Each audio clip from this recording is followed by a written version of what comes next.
Parents made me take a blood bath once a year. Today I found out why. It was always on the day before my birthday, a tradition I didn't enjoy, but never questioned. My mother would lead me to the tub, my father sitting on the edge, dipping his fingers in to check the temperature for me. I would sit while they washed it into my skin and hair, making sure that I was completely covered before letting me get out. Then I would have to wait as it dried, making my skin feel tight and sticky. I was then sent off to bed with a hug and kiss. On my birthday, the first thing I did was shower off, watching the red retreat down the drain. Then it was like any other birthday, singing, presents, and cake. It never crossed my mind that our tradition was abnormal. I was excited for my 10th birthday. The prospect of having 2 digits to my age was exhilarating to me. I'd been homeschooled my whole life, but had plenty of friends in my neighborhood to invite to my party.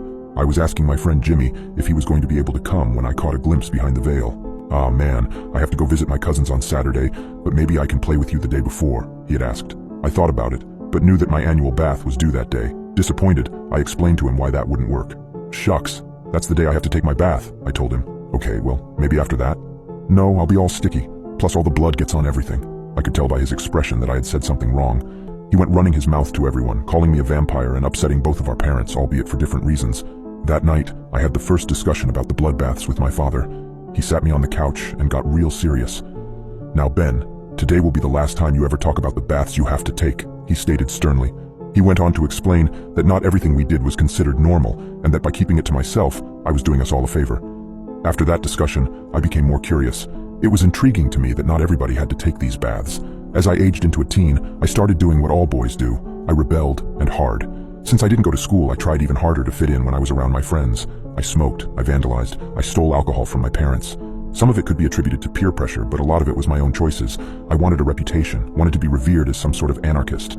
So I kept pushing boundaries, creating a large wedge between my parents and myself. The eve of my 16th birthday, I decided that I would refuse my bloodbath.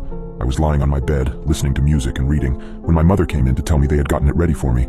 I knew it was coming, had my response ready. "I'm not taking it," I said, refusing to look up from my book. "Ben, please don't make this difficult. You know you need to," she said, wringing her hands fretfully. I continued to ignore her as she pleaded. After a while, my father came down to see what the delay was. "What's going on?" he asked, appearing in the doorway. My mother told him the situation, his face turning bright red. "Ben, this is happening one way or another," he shouted. I threw my book across the room. "Oh, you think so?" I fired back, instantly bristling to the challenge. His eyes widened and his nostrils flared out. He was more angry than I had ever seen him. "That's right," his voice now becoming a growl. Without a second thought, I charged at him, knocking him aside and running down the stairs. I could hear him screaming at me all the way past the driveway, begging me to return. I ran for a long time, finally running out of breath and resting near a city bus stop. I sat down for a few minutes, aware of a strange sensation at the ends of my fingers. They felt tingly for a bit, then they started to feel hot. Terrified, I watched as they began to blister, running up past my knuckles and cracking open the skin on their way upward. Howling in agony and shocked by what I was seeing, I fell to the ground and writhed. There wasn't a soul around. My cries for help went unanswered as the skin kept on bubbling and cracking, making it all the way up to my elbows. Headlights appeared in front of my eyes. Though I was nearly blind with pain, I recognized my father's car. He leapt out, grabbing me under my armpits and pulling me into the vehicle. I kept screaming during the drive, showing him my disintegrating arms. We drove at a breakneck pace, my father cursing the whole time. His face white, he told me to hold on a little longer, that I would be okay soon. I expected him to take me to a hospital. When we pulled into our driveway, my entire arms and shoulders looked like raw hamburger meat, the skin blistering around my neck and down my sides. It was the most intense agony I had ever been in. My body went into shock. I vaguely recall being carried out of the vehicle, my mother running out to help. We went up the stairs, both of them grunting under my weight. Then blackness took over. Voices around me, swirling distortedly, started to come back into focus. Gradually, the sensation of pain seemed to lighten. My arms were no longer on fire. "He was this close, this damn close," my father was saying, sounding like he was going to break into sobs. My mother hushed him, telling him he had done a great job, that he had saved me again. I could now feel that I was in a familiar substance, warm, inviting, soothing to my blistered skin, the bloodbath. When they noticed I was awake, they both broke down, telling me how worried they had been, how they could never live without me, that I was their entire world. Their hysterics got me going as well, realizing how awful I had been to them over the last year. They both held onto my hands as I let the blood saturate and heal my mangled skin.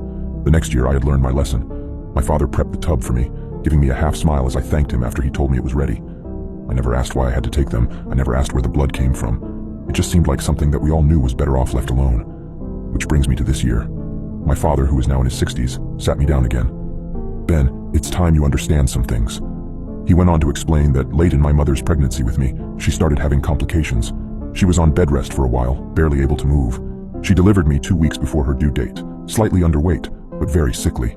He explained that he could do little for me but watch as doctors and nurses did their best to keep me alive throughout the next months. I felt helpless. I begged to trade places with you and take the suffering you were going through from you, he told me, reaching forward and taking my hands. There was this man. I had seen him at the hospital often. He saw what we were going through, our family, and he offered me something. Told me he knew a way to help keep you alive. I didn't want to hear it. I told him to leave me alone, but he persisted. Claimed he was an angel of sorts. As you got sicker and sicker, closer to death's door, he kept telling me he could help.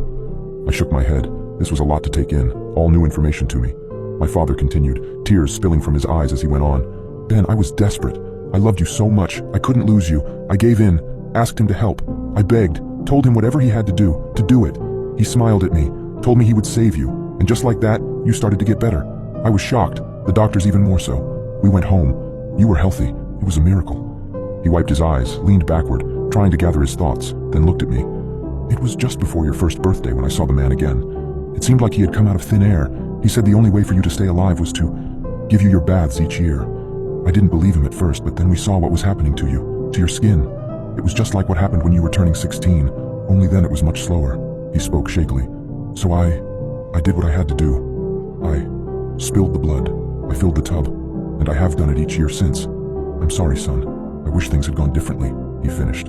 I leaned forward and embraced him, having no words for the situation. We stayed like that for a while. Eventually, he broke it off, facing me again. Ben, there's something else. You know that I'm getting older. The time will come, maybe sooner than we think, that I won't be around anymore. He bit his lip, holding in his emotion. Ben, when that happens, you'll have to start filling the tub up yourself.